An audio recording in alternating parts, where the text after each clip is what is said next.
নমস্কার। শান্তিনিকেতন মানে আমাদের আপামর বাঙালির এক নস্টালজিয়া। শান্তিনিকেতন দেশ বিদেশের পর্যটকদের এক আকর্ষণীয় কেন্দ্রবিন্দু। শান্তিনিকেতন কবিগুরু রবীন্দ্রনাথ ঠাকুর, তার পদধূলি ধন্য, তার স্নেহধন্য এবং তার নিজের হাতের সৃষ্টি। শান্তিনিকেতন এসে দেখার জায়গা তো অনেক, কিন্তু শান্তিনিকেতন ভ্রমণটা অসম্পূর্ণ থেকে যায় যদি সোনাঝুরি না যাওয়া হয়। খোয়াই নদীর ধারে এক অপূর্ব সুন্দর জায়গা সোনাঝুরি। সোনাঝুরি হাট পরে আসছে। প্রথমে বলি সোনাঝুরি প্রকৃতি।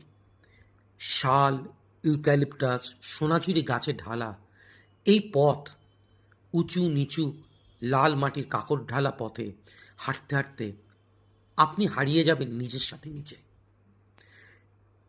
সোনাঝুরি হাট মানে সেখানকার সাধারণ মানুষ এবং তাদের জীবনযাত্রা দেখার এক অপূর্ব সুযোগ। সোনাঝুরি হাটে সাধারণ মানুষদের নৃত্য, তাদের নৃত্যশৈলী, বাউল গান, সাধারণ মানুষের বিক্রি করা নানান ধরনের জিনিসপত্র, কারুকার্য করা গয়না, মাটির জিনিস, হস্তনির্মিত জিনিস ছুঁয়ে দেখা এবং সেটা অনুভব করার, চাইলে কেনারও। সোনাঝুরি হাট শনিবারের হাট নামেও বিখ্যাত, যদিও অন্যান্য দিনেও বসে। আসুন ঘুরে দেখি। প্রকৃতি আর মানুষ যেখানে মিলেমিশে এক হয়ে যায়, তার নাম সোনাঝুরি। একদিকে নদীর কলতান, পাখির কুজন, আরেকদিকে বিকিকিনির শব্দ, আরেকদিকে বাউলের গান, তার সাথে নৃত্যের ঘুঙুরের শব্দ, সব মিলে মিশে এক অপূর্ব অতুলনীয় পরিবেশ। সোনাঝুরি আপনাদের মন ভরাবে।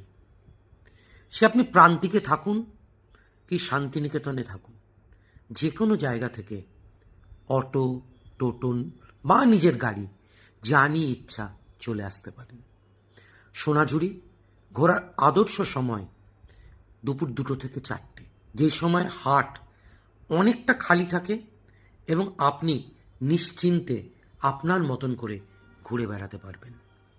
সোনাঝুরির প্রকৃতি, সোনাঝুরির মানুষ এবং সোনাঝুরির গান শুনতে